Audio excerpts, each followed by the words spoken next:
had epilepsy surgery, so I may be telling people a little bit of what they know. But since we have a little bit of a smaller group, I thought I would ask, is there a particular part about epilepsy surgery or something that you were wondering about, that you are coming to this session to hear about? Anybody? No? You want to get?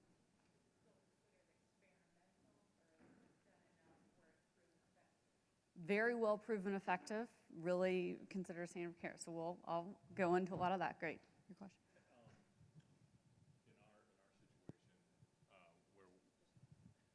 Where we had challenges is trying to, through the EEG, trying to determine, we've gone through one craniotomy, considering a second for our daughter, Yes, but not being able to capture on an EEG where the focal point was. So I asked a couple other folks, I don't know if there's been any more improvements, developments in the sensitivity of EEG devices to be able to try to pick that up. Yep, absolutely, absolutely. Great, well so maybe I'll go a little bit faster through some of the early parts of what I had planned, just because I think this seems to be a group who's very familiar with this. As you know, most people with epilepsy really actually are very well controlled, but when we're talking about living with epilepsy, you've experienced, right? It goes well beyond the seizure itself. We were having a great conversation about that in the last session, and just getting through your day, driving, things that other people get to take for granted. And so when it comes to refractory epilepsy, the group of patients who are continuing to have seizures, that's when we start talking about the possibility of other treatments, and surgery can come into play for those individuals. Now, what gets defined as refractory epilepsy varies quite a bit.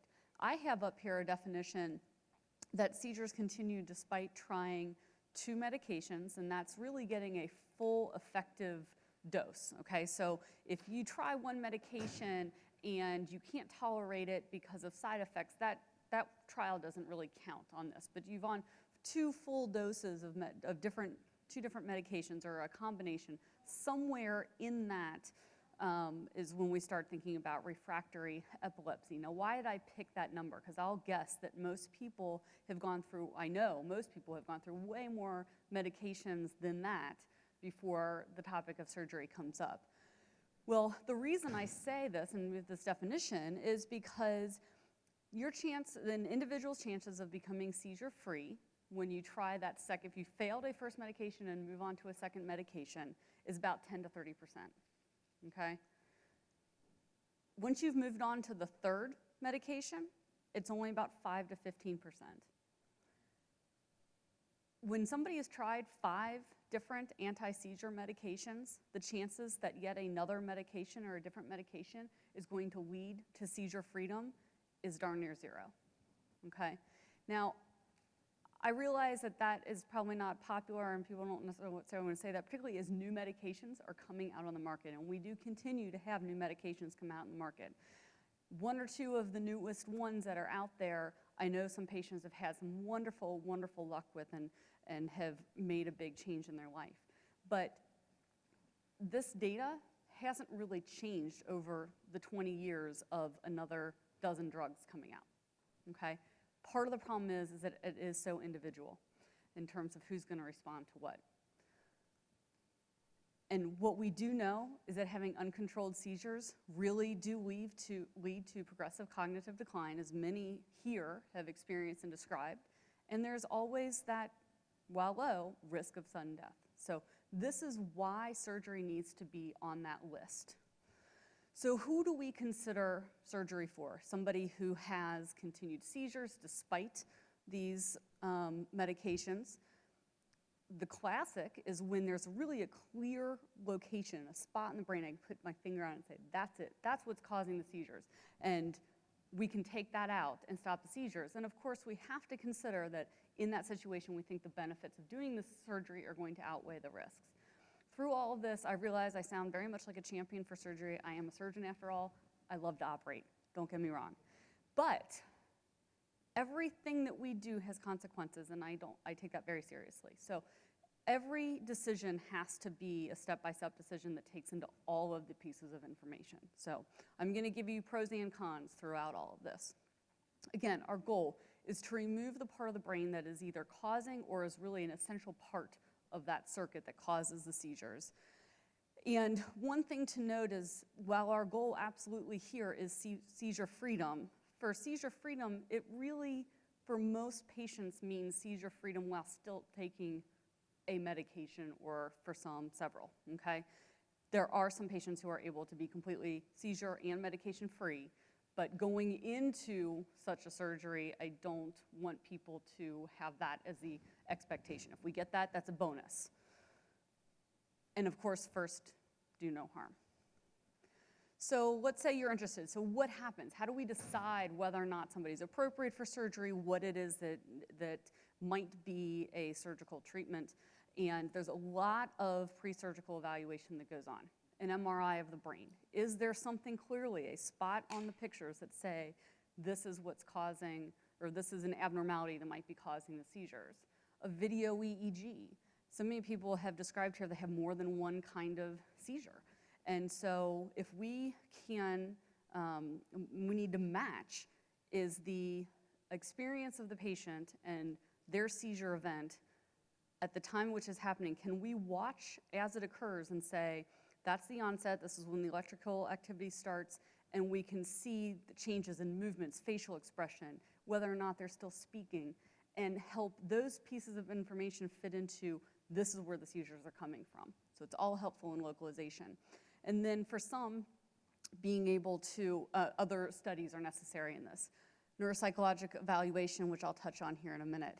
And the key here is really there being a multidisciplinary team that looks at all facets of the information that we have and is able to talk with the patient about what their goals are and how do we move forward. So the neuropsychological testing, you know, I have to refer people for this in a number of situations and everybody's like, oh, they just think I'm crazy. That is not it at all. In epilepsy surgery, it is unbelievably helpful. The reason is because these tests are able to pinpoint various functions within our brain. And those functions tend to live in certain locations in our brain. So if the testing says my visual memory is really bad, but the rest of what I'm doing is pretty good, then I start thinking about one side of the brain versus the other, usually the right if you're right-hand dominant. And so we also know that seizures make some parts of the brain not work very well, the hippocampus and memory being a great example of that. And so the neuropsych testing can tell us and point for that. And the other is, if we do surgery, are we going to be putting you in the position of developing new deficits that are gonna impact your daily life? And is that trade-off worth the potential benefits of surgery? And then also, we do want to make sure that you have the appropriate social support. It is not a single individual event for surgery. It takes a whole team of physicians, takes you, and really great when you have strong support to help you get through it. So another test that often gets done to try and localize seizures is something called a PET scan. It evaluates the activity of the brain, the metabolism of the brain. And when you're not having a seizure, areas of the brain that typically cause the seizure can, or basically don't metabolize as well as the rest of the brain. So if seizures are being caused by the right hippocampus, obviously when it's having a seizure, it's really active. But the rest of the time, it's not functioning normally. So it doesn't need to metabolize as much glucose, and that shows up on the scan. The WADA test is something that some may have experienced here, and I'll tell you is in some ways not as needed as it used to be. There are definitely situations where it's important. Our real goal with a WADA test, which is a test where a catheter is placed into one of the large arteries usually in the leg, and a catheter is weaved up to each of the blood vessels going up to the side of the brain, and one side of the brain is put to sleep with a very brief acting medication. The side that's left awake gets tested, you recover and switch it. You know, we used to use this for language localization. I will tell you now that functional MRI has become far more accurate and can replace that in a lot of patients. it's very good for memory testing, though, as well. So it is definitely a selective study, given the situation. A newer study that can help us localize seizures is called MEG, magnetic encephalography. I can say it very well, it's too long of a word. But basically, the electrical activity of the brain creates a magnetic field. And this device, this machine, is able to map that. And it can map during times of seizures, in between seizures, and tell where the abnormal electrical activity is, and as an adjunct to understanding what's going on with the brain. Because sometimes, you know, the scalp EEG with the electrodes on the skin is the standard for what we do. Well, as people have mentioned here before, how well those electrodes are able to listen to the brain, it has to go through the bone, it has to go through the skin. So while you can cover a lot of territory and get a big picture, sometimes it's distorted by going through the skin. The MEG doesn't have so much of that problem, but it samples a smaller area because it's really kind of measuring things in the depths. So when we talk about surgical options, and now, you know, it used to be that we really only thought about as somebody a resective candidate. Either we could cure it or we couldn't cure it by taking out the seizure onset zone.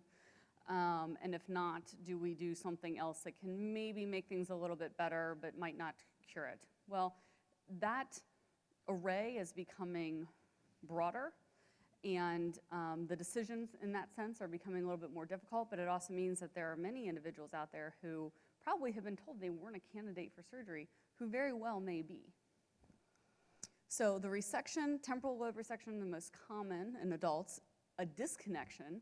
So for some people, the callosotomy is a procedure that's more often done in kids, but the transections is another procedure we do. The idea being that we might not be able to take out the part of the brain that's causing the seizure, but if we can keep that area of the brain from spreading its abnormal electricity to the rest of it, we can really minimize a seizure. And then the newest form out there of treating surgically seizures is stimulation. Vagus nerve stimulation has been out there for many years now, and we've been fortunate enough that a new option in neurostimulation has come out, which is NeuroPace, or responsive neurostimulation, and I'll go into more details about that as well as some of the other treatments that are hopefully on the way. So the most common in adults of seizures can be mesial temporal sclerosis, hippocampal sclerosis, temporal lobe epilepsy. You've heard it called all kinds of things, right? And this is where the standard of epilepsy surgery really developed many, many years ago. And there's a lot of ways in which this can be approached, but when we see a patient who has an area of their hippocampus, so mesial meaning kind of the deep in the middle, that of their temporal lobe where it's scarred, it's smaller, clearly not working correctly, and all the other studies match up, then that's a very clear indication for surgery, and that surgery would be a temporal lobectomy. This procedure has various forms, everybody's got their nuance, but the reality is an incision on the scalp, window of bone, and then taking out sometimes more of the surface of the brain as it comes up to the bone, but really the critical part is getting those deep structures, getting the hippocampus, and for us to understand that we're going to get the correct area in order to reduce seizures. So what are the outcomes with temporal lobectomy? Well, 70 to 80% of patients are seizure-free after a year, okay? If somebody has epilepsy that's caused from a lesion in another area of the brain that's not the temporal lobe, they have similar outcomes, but that's, of course, if we have a lesion, a specific spot that we know we're trying to get. It gets a little fuzzier when we talk about somebody where we can really localize it, and I can say this is definitely the spot of the brain from every test that I have, but if I look on the MRI, I can't tell you that it's abnormal. I can't see it on a picture. The likelihood of somebody becoming seizure-free is a little bit less, more in the 50, 60% range, but still can be a significant impact on someone's life. randomized trial of temporal lobe surgery versus medication. You were asking before about whether or not this is a study anymore. Is this widely accepted? And absolutely, and I think what is the most shocking thing to me is that despite study after study after study for patients with one-sided temporal lobe epilepsy, that every single time has shown that treatment, the surgery, is better than continued medication treatment, hands down, okay? Numbers of patients who have had that surgery have not gone up. And it's an unfortunate thing to me because it is really, truly a seizure disorder that we have an incredibly effective treatment for. I'm not gonna tell you that it's not without risks.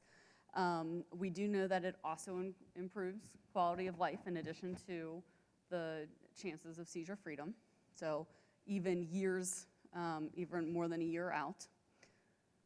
So, like I said, it's not perfect. There are adverse effects, and this is the list that came out of a direct comparison of the two, but just to basically summarize. Small strokes, most of which were actually one, an infection, decline in verbal memory, visual field cut, so if you look at the world, you may not see up in one corner on the opposite side of the surgery. And then versus medical management, continued depression, psychosis, 1 death from SUDEP. There were no deaths from surgery. I'm not saying it can't happen. What I generally tell patients when they come for the conversation about temporal lobectomy is a couple of things. One is this field cut in your vision, most people doesn't keep them from driving. And most people don't notice it, but it's usually there. And the other is the issue of memory. Memory is a huge, huge aspect of this. But if you look at patients' trajectory of continued seizures from temporal lobe seizures, right? Time A, time B, their memory from that side of the brain is continuing to decrease over the years. So it's absolutely true that when I do surgery, I may take someone who's here on the trajectory and drop them down a couple notches. And that is going to be noticeable because it happened within a couple of hours of one day, right? But that drop, if you are now seizure-free, keeps that slide from continuing on. So we have to put into perspective all of the aspects of this. I'm not minimizing at all that change to memory that can happen with surgery. I'm just trying to say that whenever we make these decisions, it has to be a pretty frank conversation about what we're trading off. So what if somebody isn't that slam dunk? Right there, there's a lesion, seizures are clearly coming from that. If we take this out, we're gonna be great. What else do we have to consider? And again, when we have conflicting data, meaning one study suggests the seizures are coming from here, another study suggests it's coming from someplace else, then we have to think about a better way of mapping and or another option, okay? The most common, and what we'll talk about down a little bit into this talk, is what the newer options are for trying to minimize this. But as I said, surface electrodes only get so far. They can often not give us the detailed information that we need. The gold standard has always been putting electrodes down directly on the surface of the brain and getting the best recordings from that. And that still remains, and Dr. Smith, I know, mentioned this earlier in his talk, that even if we're talking about a number of these new technologies such as NeuroPace or RNS, that a phase 2 study is still often needed. We need to have the accurate location of the seizures.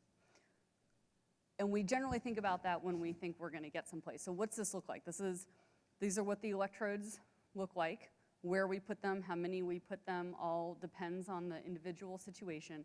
But now I can get a really good map of where the seizures are coming from. And using this, I can also map other functions of the brain. So we may record for a while from these electrodes, and then we stimulate through the electrodes and figure out when we make speech stop or when we make an arm move or a weird sensation, so we can map motor cortex, et cetera. And then let's say we find that information, and this is the area of the seizures. then I know that's the section of the brain that has to come out, okay? There are risks with doing a phase 2 study, putting in grids and strips. So it is expensive. As healthcare changes, I have no idea how that's going to impact what it is that from the patient's perspective you see, but just in full disclosure, it's expensive. The rate of infection is about 8%, at least that's what ours is. It varies in the literature. A risk of a small contusion is a small bruise to the brain. Bleeding that can be above or below the membrane that covers the brain. Stroke. Most of these are things that patients recover from, but there is about a 1% risk of a permanent stroke or deficit from having undergone such a procedure. Okay. A new way in which we have to get really accurate recordings of the brain is something called stereotactic EEG. So instead of this sheet of electrodes that goes down over the top, we can strategically, now we have to have good information before doing this, but strategically place individual electrodes, skinny little wires, into the brain tissue itself in a variety of places, okay? So it is a lower complication rate. It doesn't seem like it should be, that we're sticking something into the brain rather than on the brain, that would be a lower complication, but it actually is. And it's not dissimilar from the process that we use of putting in electrodes for deep brain stimulation for Parkinson's disease. It allows us to get to some of those deeper structures, as I said, whether or not we can record something depends on the electrode being there, and sometimes those folds of the brain make it difficult for us to see what's going on deeper. This allows us to do that. There are some limitations, though, because most of things like speech are on the surface of the brain. You put a depth electrode in, it's not going to help us in that. And there are definitely times where a combination of these approaches are necessary. So what does that look like? This would be this is an example. So basically we use very careful stereotactic information. So 3D volumetric pictures of the brain and head, and being able to map this out in a very precise way so that we can sample the areas that we need. At Henry Ford, we're lucky enough to have something called a ROSA robot that allows us to do this. Now, we do stereotaxy in a variety of ways, and trying to make sure you get to the right coordinates and get the electrodes in the right spot, it can take some time. It can be a little finicky. This allows us to really do it efficiently because we can put in absolutely number 1, 2, 3, 4. These are the electrodes that need to go in. This is the trajectory, and plan all that in advance so that as a patient, you're in surgery for less time. That reduces the risk of infection, increases accuracy, and we can do it just because we're telling the robot next, next. So that's where we can find a source of seizures, but sometimes, unfortunately, we do all this. We get to a phase 2 study, and say, for instance, the seizures are coming from the area of the brain that primarily is responsible for somebody's sensation in their face. Now, you may think, oh, I could maybe get along with a numb face, but it's way more complicated than that, as we know, and you think about what that would really be like. And you might get into some motor fibers or something along the way, and so do you really want to take out that part of the brain? No. But the one version of that is then to do what's called a multiple subpial transection. So in this case, this is a patient we had electrodes in, we're able to map it out, and in that very top dot up here, seizures are coming from there, but that was facial sensation, okay?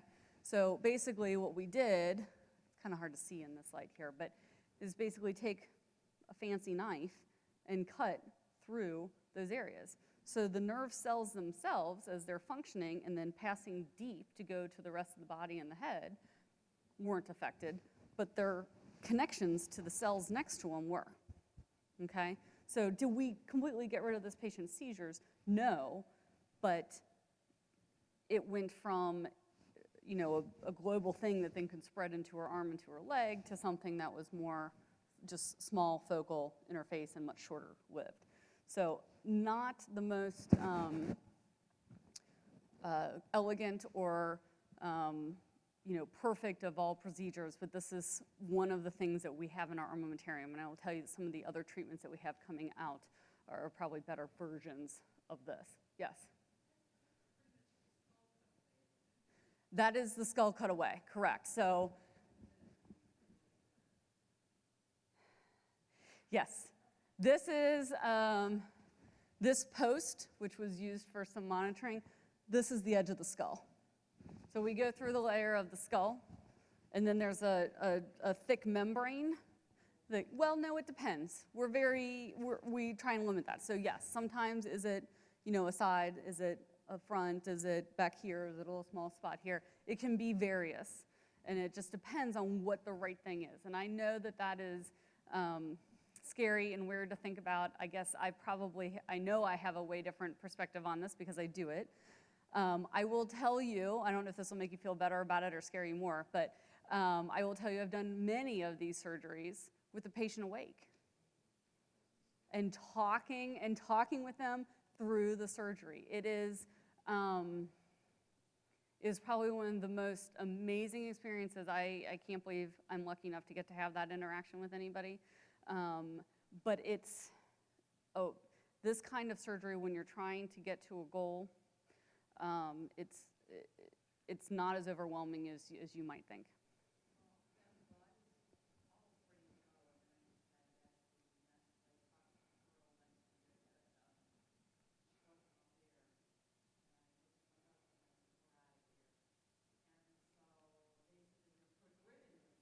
Mm-hmm. Like that? Yeah. So for this patient, those electrodes were in. Everything was closed. They were in the hospital with little pinpoint openings in the skin with electrodes coming out through the skin for about a week. And then went back to surgery. Those incisions were obviously just held closed with sutures, so just open up those sutures, open everything up again, take the electrodes out and do the surgery, do the resection, yeah. This is where talking with somebody who's had that experience is unbelievably incredible, and we have some individuals in the room here who have had these procedures that, yeah, I don't know if you guys want to speak to what it was like to have to think about having your head opened, but. I had it done. I've had the procedure done 30 years ago. It was an 8-hour procedure. I was awake, like you said, for the entire thing. It was painless. And after it was done, I've been seizure-free for 30 years. I've had no deficits, other than, like you said, a minor visual field defect that I was totally unaware that I had. But I've been able to lead a normal life, no medications. You want to speak to your experience? I had this done in December of 12. I probably was awake, but I don't remember that. Not everybody is, and that's fine. For myself, where they touched me, 2 years before that, I was being tested because there was, for myself, 8 tests we went through, and all those had to be decided to be negative results to go ahead with the seizure. Unfortunately, during that time, my wife passed away. So for myself, these tests aren't finishing, forget that. I was very upset, like anybody be. So the would-be operation was just canceled. I did have this though all over again in 12, and it was, let's see, was it the year before? The first time I went to one of these, it was 2 years, just before it actually happened, I met, like people here, 2 ladies who had already had this done and promoted it. They, after a couple years not being able to do much at the home, they got their jobs back. They were allowed to drive. And when I heard that during my testing, I just said, at least for me, that's the way to go. So for myself, I have not had any problems. I feel wonderful. I was in the hospital for a week while they watched me over. And it was a few weeks later when they checked out the place where I was worked upon and remove some, what's the word, Staples. And that's the biggest problem I have sometimes is just memory. If I haven't done something for a while, old memory because it was the closest spot and the place where they warned me was like speaking. Remember they had, I think, was one of those. Anyway, even nowadays, before this, I had quit my job when my wife passed away. And the more the seizures I had, they were just couldn't decide. They were very light. I wasn't throwing myself what I'd had for a long time. And I had kept my job I worked for the same outfit for 32 years. And somewhere in the meantime did these seizures come back after they had left me as a teenager. So anyway, see, this is what still happens to me, Matt. If I'm having an event with my family or I need to talk about something, I have to tell myself in the morning, oh, yeah, that's what I got to remember today. Just stupid words don't come to me if it was something that's happened once, twice. If it's a topic I had as a young man when I first started a job, someone in high school, I remember all those times eons ago. But something that was occurring just before the operation or around that, my memory's been kind of ruined at that point in time. I don't know. But just knowing that this was going to help me and the way it has, I thought this was one of the most wonderful things I could have done, as opposed to waiting and just have the seizures, as little as they might have been, keep coming and coming.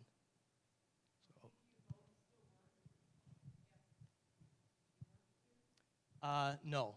When I left, that was at the time my wife passed away. I'd already worked with the same job for 32 years, so I could formally retire. That wasn't a problem with me.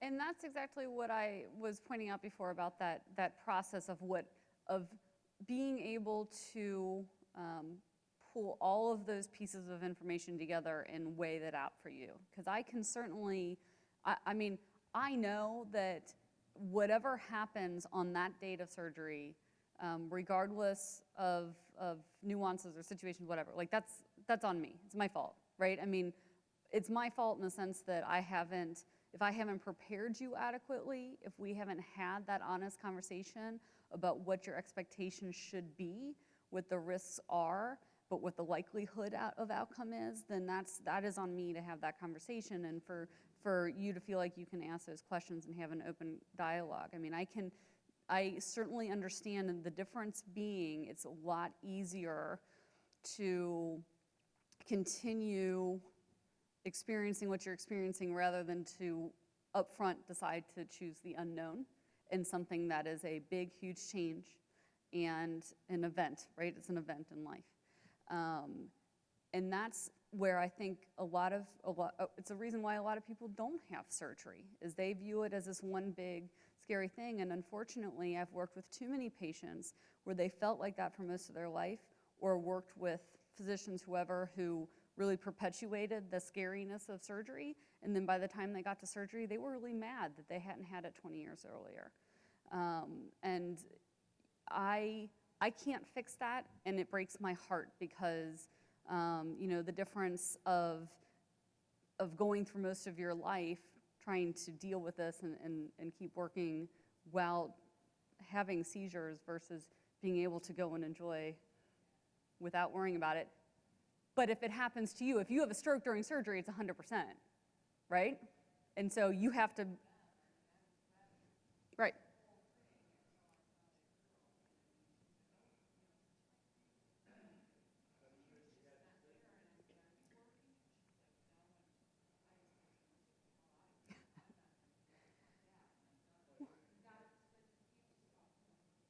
And that's true.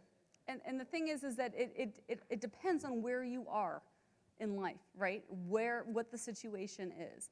The break point for deciding to have surgery is different for you than from any other person in this room. And the choices about the risks that you might take on are different depending on what you're living with day to day. I can tell you just very shortly ago, a patient of mine from Cincinnati, and I'll tell you, I feel like I went to war with this patient and back. I mean, she and I are absolutely, we're buddies on this because it was complicated. She had an infection. Her seizures were hard to localize. And now one of the surgeries that I did on her was implanting a VNS because before she was willing to undergo brain surgery, she wanted to try the VNS first. She did that. She lived with it for a year and said this has not made a single bit of difference. But she's was having seizures darn near daily. They affect her leg, so she falls oftentimes if she's having a seizure. She can't work, she can't do a lot of these things, and she's like, I just can't live like this anymore. And so she called me just a week or so ago to say, I'm still having seizures, but it's been a month since my last seizure. And that's the longest I've gone without a seizure, and I just had to tell you that.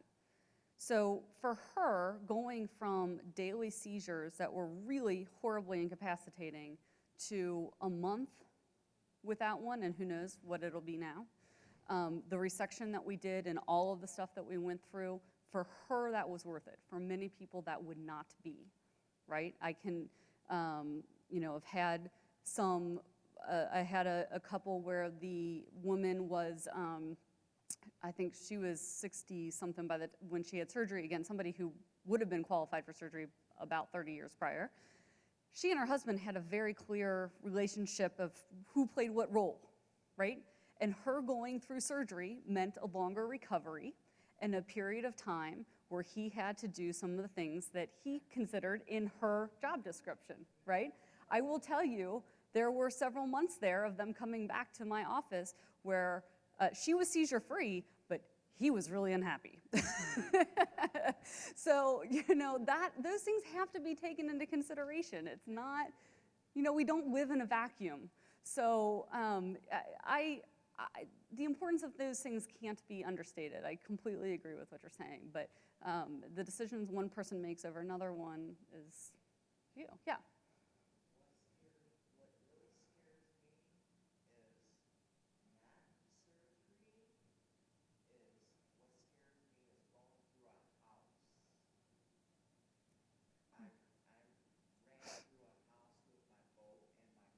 Okay. Okay.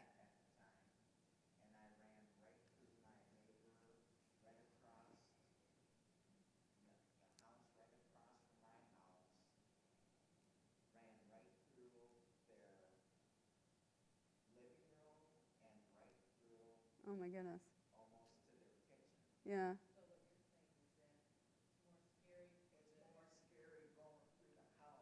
More scary. Was that because of a seizure? Yeah, so the consequence of the seizure is more scary than the surgery, right? And so that's why I say it has to be about what it is for you. And what my job, what I hope to do today is to give you an accurate reflection of what the reality of surgery is and what the options are for you. Because again, I know I sound like a salesperson on this, but I work with so many people where they've come to me and have said, why didn't I do this? Or I didn't know, or I was told that I wasn't a candidate. And it just wasn't accurate, or it was taking a piece of how somebody felt about something and really amplifying it. I'm kind of scared of surgery, and somebody else saying, "Oh yeah, it's really the most worst thing in the world," and you know what I mean. And it's you can only make best decisions for yourself with accurate information. So So the transections is one.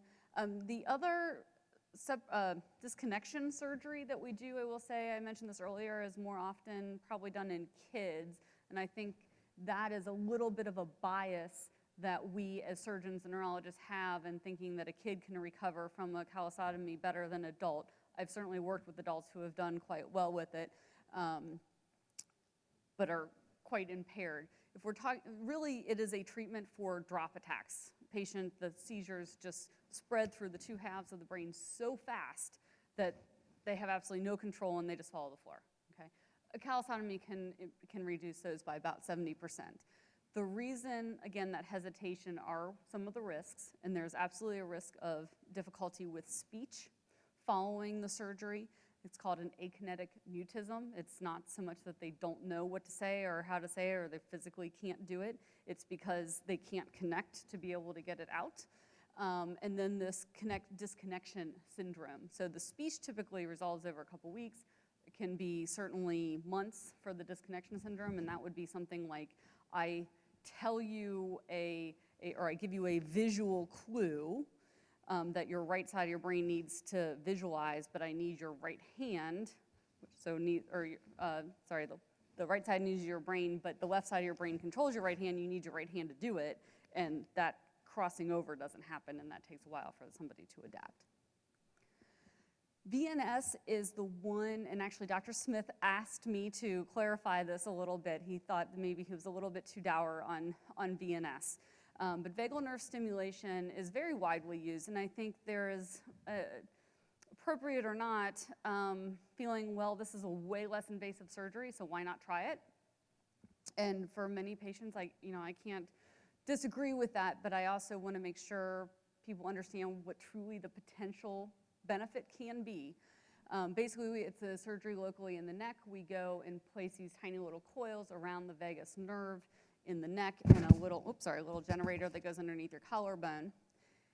I never go into this procedure telling somebody to expect that it's going to be a cure.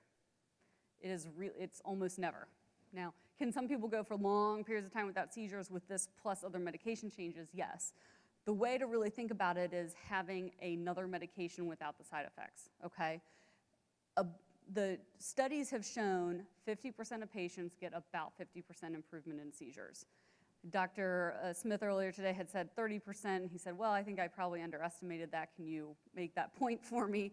I think the reason, what we have to think about is that what an improvement in a seizure is, in seizures can be a lot of things. So for some people, they're not having as many seizures, and that's often that's what the benchmark is the frequency of the seizures. But if you're somebody who typically has a seizure that lasts 3 minutes and it now goes to a 30-second seizure at the same frequency, that's still an improvement in my book, and for a lot of patients, they experience that as well. Or if they used to have 10 minutes of just absolute confusion after the seizure, but the seizure now is no different, but they wake right up after it and they're themselves right after the seizure's over, that's an improvement in my book. And there's that option of being able to potentially break a seizure with the magnet, either because have an aura that's coming on, you can swipe it, it gives an extra jolt, or you start to have a seizure, somebody nearby you can give the extra jolt of electricity to try and break the seizure. I will note that it is also approved for treatment of depression. It's not used very much because insurances tend not to pay the psychiatrist for the programming, which is unfortunate, because I definitely see benefit in this, and one of the most common things that I see with somebody returning with a battery that's dying or dead is, for the last 3 months, I have been such a beast. I've been so irritable. I've been yelling at people when I hadn't been before. And so I can tell definitely that it has an improvement in mood in addition to the seizure treatment. It does have risk. It certainly is viewed as lower risk than brain surgery, but the most common risks are hoarseness. That can be related to putting the device in or to the stimulation cycling on and off. Difficulty swallowing, that's usually just right after surgery, and then bleeding and infection of the device. The new kid on the block is responsive neurostimulation, neuropace, RNS, all kinds of things. So I know Dr. Smith talked about this earlier today, and Henry Ford was part of that trial. He was part of it when he was here at Henry Ford. It is literally just this last year out. The key to this, though, again, you have to know where the seizures are coming from. So if somebody is told they are not a candidate for seizure surgery because they have generalized onset seizures, neuropace doesn't fix that, okay? If it's because somebody has maybe 2 locations of the brain or 2 primary locations of the brain, but we know where those locations are, this is potentially a good option, okay? Or it's in an area like potentially, the patient I talked about before where we did those transections. If RNS had been available at the time, or if she comes back with worsening seizures, Would I think about doing implanting an RNS for her? I would. So it is more invasive, and it takes generally some invasive testing for us to know exactly where the seizures come from. So that phase 2 that I talked about, implanting the electrodes, is typically necessary before moving to this. So just being able to do this doesn't mean you go straight to the surgery. It may be other procedures. The actual generator, which is the computer and the battery itself, gets implanted into the skull bone. So we actually drill down a little trough in the skull bone so that it sits down so it's not sticking up underneath your skin. It has been shown to improve seizures by about 50%. And the difference between this and, say, VNS is that it's actually listening to the brain all the time. Now, it can only listen to the electrodes that we put in, but it's constantly listening. And between the device and your neurologist giving it some information and saying, look for this, look for that, or no, you correctly detected a seizure here, but I want you to detect it a little bit earlier, all these things. What this does, and why the generator has to be up here, is such a quick loop. Reads, interprets, sends a signal back.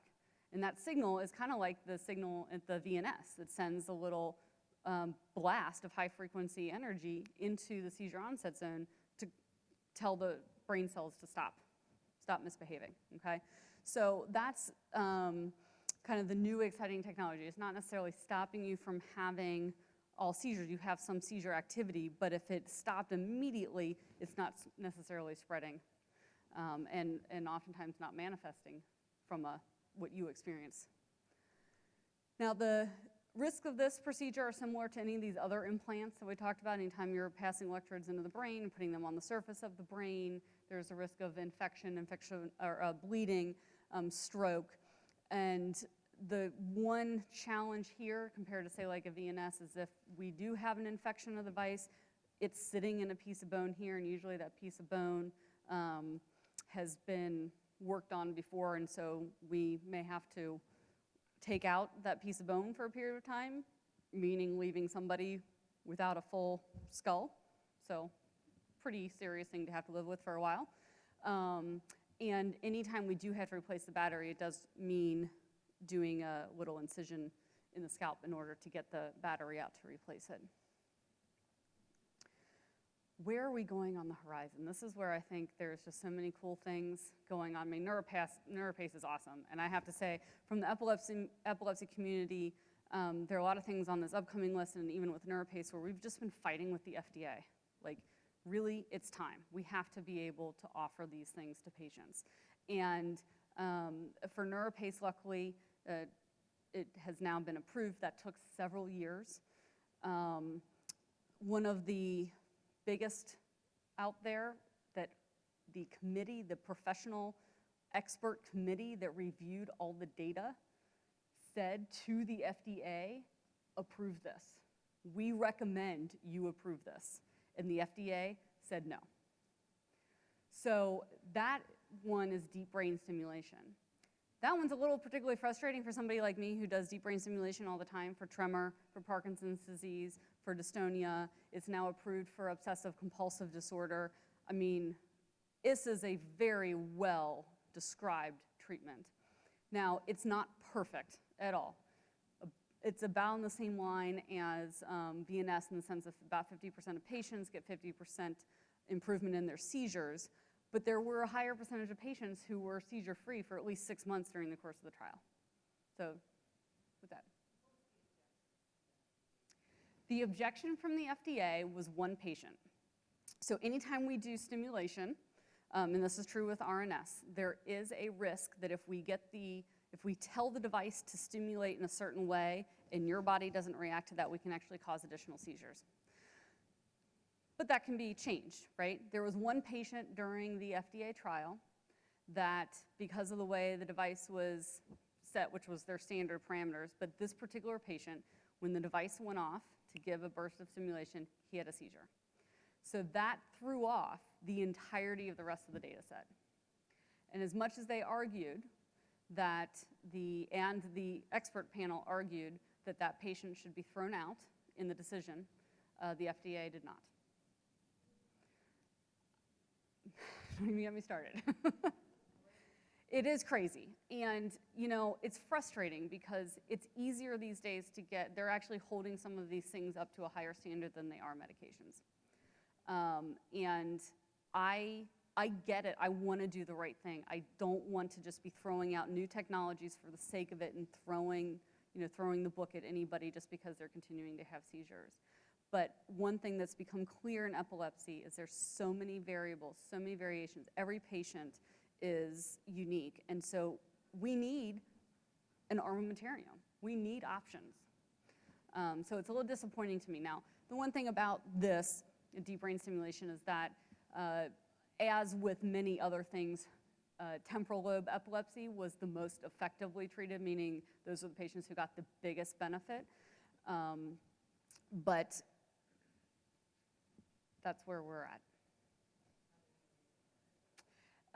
Medtronic is still in, every time I run into somebody from higher up in Medtronic, I get sort of a vague answer about that. I think they're debating, part of it is that it depends on what it's gonna take to resubmit, and it may take running a whole nother very expensive trial. Well, the first trial took more than 5 years. I mean, that's how long, I mean, RNS, that was talked about in the session with Dr. Smith, you know, that trial started back in, I want to say like 2003 or 4, I can't remember, long time ago. So that trial was completed in, I want to say 2009, and it just got approved in 2013. Yeah. Yes, it has a CE mark in other countries, correct. Absolutely, Canada, yep. Yep, so yeah, so you can go and do that. You can get this in Canada. And actually, deep brain stimulation is on the list of potential treatments for a whole host of illnesses. And part of it is because we have so much experience with it when it comes to essential tremor, dystonia. There's actively a trial going on in, I don't know if they're still recruiting patients, but in Toronto for Alzheimer's. So, yeah. Sorry if my frustration's not so well hidden. So the other treatment that has been an FDA trial, they've gone back and forth about whether or not, I can't remember right now, whether it's completely suspended or what the exact activity level of this is, but it's radiosurgery. So we use radiosurgery a lot in neurosurgery for treatment of things like tumors. Right, you get focused radiation, you can wrap it, as you can see those yellow and green lines, directly around the piece of tissue that we want to eliminate, or basically give so much radiation that it scars it so it can't function anymore. The efficacy rates were pretty good. At 2 years, 65% of patients were seizure-free, so a little bit less than with big seizure temporal lobectomy trials, but very good results. The problem and why this study has been put on hold at various times is because once somebody comes to the decision that I am now willing to undergo a brain surgery or brain procedure, because the two arms of this study were radiation or open surgery, is that if you're willing to go into this trial, you have to be willing to accept open surgery. So for most people who are in that situation of I'll take either one, they had made up their mind they were ready to become seizure-free, that was gonna be the end. And then knowing that if they were in the radiation treatment, that it was probably gonna be another 9 to 15 months before a huge impact on their seizures was gonna happen, that it had a delayed effect, I think is what the impression was of the recruiting neurologist of why patients didn't want to undergo this. So that is still out there. It's still an open question about whether this gets applied. And obviously, anytime we're talking about a radiation treatment, we have to think about what the long-term consequences are, which we won't know for a while. Laser-induced interstitial thermal therapy, or LIT. This is the visual ACE that was brought up earlier. And basically is taking this laser probe and putting it into a lesion. So this is a situation where we have to know what it is that the target is. Okay, we have to have something. And it's like doing a lobectomy or doing a resection of a piece of tissue or taking out a tumor or whatever. We are actively destroying tissue in this case, okay? So the reason why this may be an option or is being used as an option is because sometimes it could take a lot of work and effort, or the tumor or the abnormality could be in a location where just the process of getting to it could cause so much morbidity that it doesn't make sense to do that surgery. This gives the option of being able to get to that tissue, kill that tissue, without the same level of morbidity of making the pathway to get to it, okay? Now, the one thing to keep in mind here is that it is still under investigation, and it's a little bit easier for us to say this is an option. And I will tell you, if you come to Henry Ford, that depending on the situation, we may be able to offer this for you for epilepsy surgery. But that's because this is approved for tumors. It's widely approved for tumors.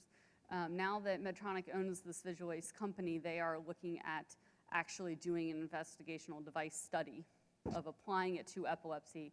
A colleague of mine at Emory has done a number of these procedures for temporal epilepsy, which may or may not have that classic hippocampal damage on the MRI. But this is another thing that's out there, and we need to know, we need to learn, we need to have it as an option, and we need to really determine whether or not it's better than the other things that we have to offer. Focused ultrasound, there's been a lot of talk about this for treatment of tremor. Heard about people saying, why can't I have an ultrasound treatment for my tremor? This is absolutely another thing on the list. It's not as well, we're not able to control the size of the lesion as tightly as we do with the laser treatment, but this is gonna be on the horizon. There are not currently any big, huge studies for this in terms of using it to treat epilepsy, but there are active studies going on using this kind of ultrasound treatment for tremor. The only trade-off on this is my own little pet peeve, is when I see that this is discussed widely on television. It's been on a ton of news programs. Nobody ever tells you you have to have your head completely shaved. Just gonna throw that out there. So another new front in treating epilepsy is that we want to be able to reduce the number of invasive studies that we have to do, right? Wouldn't it be nice if we could just get you to the final end stage procedure without having to put electrodes and stuff in all the time? So that is absolutely the next wave of area of research, and using the studies that we have, MRI and MEG and PET and all of these things, but taking that information and analyzing it in such a way that we get a way finer level of detail out of it and can pinpoint more accurately. And that's something we are actively working on at Henry Ford as well. It would be really nice if we can also, look at subsets of the brain and unfold the cortex and find things deeply, and that's another area of research. So just to leave with a couple of points, and I think hopefully we have definitely time for more questions. If we've done our job correctly, we can get patients to seizure freedom, but we have to consider when is the trade-off of a procedure that may really improve quality of life, but even if it's not going to be seizure freedom. And again, I will just say that in the grand scheme of things, there are more people who have surgery as an option for a really effective treatment that aren't presented that. And so I would like, it's ended up being a small group, and I'm hoping for some really good discussion here, but just to share with those the facts. Thank you.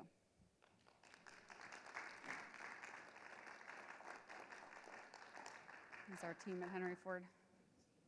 Yeah, unfortunately, this picture was taken right before I showed up. So I've only been in Michigan since the beginning of May. And thanks to everybody in Michigan who's been amazingly welcoming. But this is the team minus my picture. That's okay. That's all right, I don't need credit. Yeah, We'd like to give you a little token of our appreciation. Thank you. Thank you for coming, and Appreciate that. hope that you Absolutely. attend our conference in the future. Absolutely will. Thank you so much. Absolutely will. Oh, you're welcome. Does anybody have any other questions or things they want to hit me up for? I know it's end of the day and everybody's been here since early, and yeah.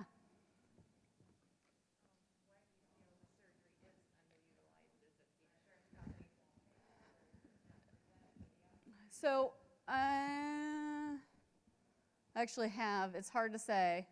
So it's amazing, actually, I hid this in the back, but why is it that this happens? I think there are a lot of reasons for that.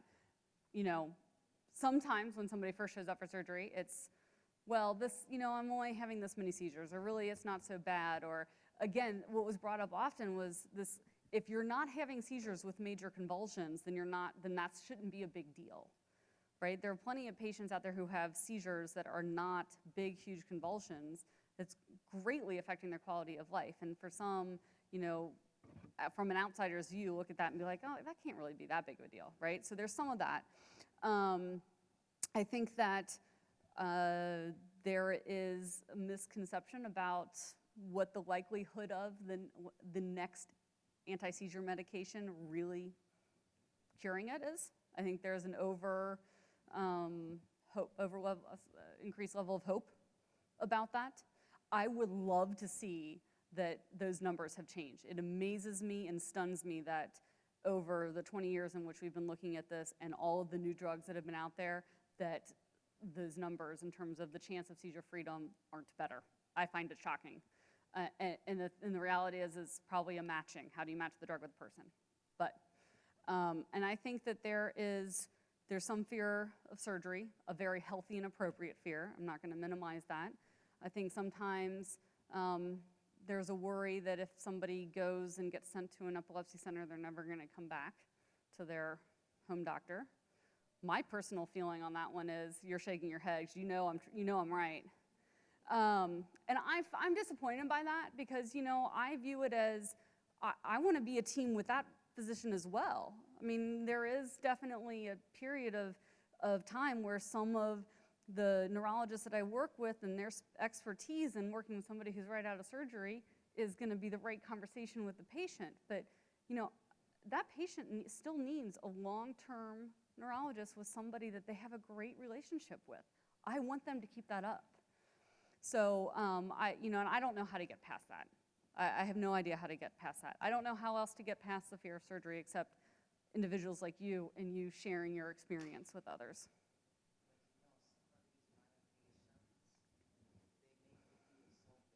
Yeah, I know.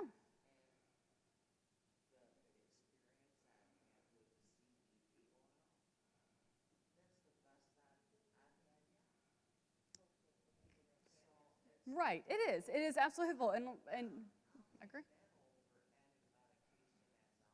Yep.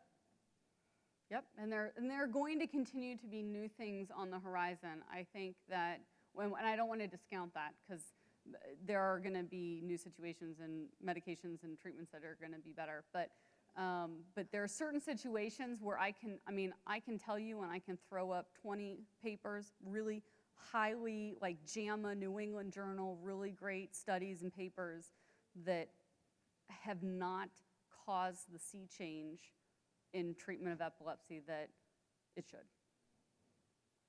I don't know how to address that any differently.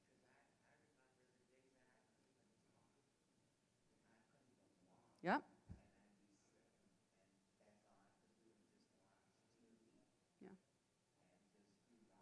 Yeah. But you're here and you're participating and you're involved. I love it. I think that's great. I know. I agree. Yeah, I agree. Yes, Mike. And I guess I can't argue with the doctor. I have an appointment, the next appointment next week. Uh-huh. And they haven't even lowered any of these medicines yet. I've been on 3 before, after the operation. These same ones now for 8, 9 years. They haven't felt necessary to change anything. But I've been told, and I think they picked maybe it was Kepra. Mm-hmm. I've been told, I might be able to take off the ID as epilepsis, Mm-hmm. but I'm going to have to stay on one medication as long as I live, or I will have epilepsy. And that is I think is very common. That's one of the things that I wanted to make sure that I pointed out, earlier was that, just because if we can make somebody seizure free, really the majority of people still are taking some medication. typically don't even consider reducing medications at all after surgery until it's been at least a year of seizure freedom.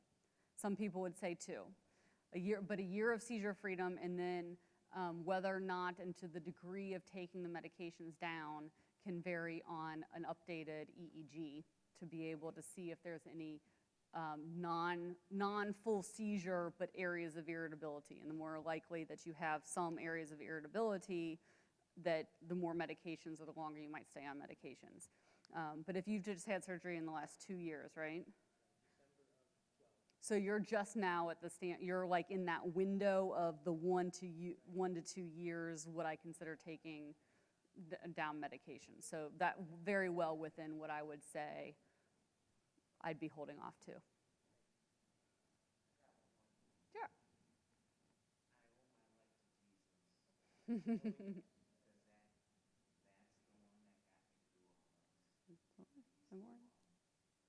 It's important. Well, it looks like we are out of time, so I very much appreciate you sticking out for the last bit of all of this.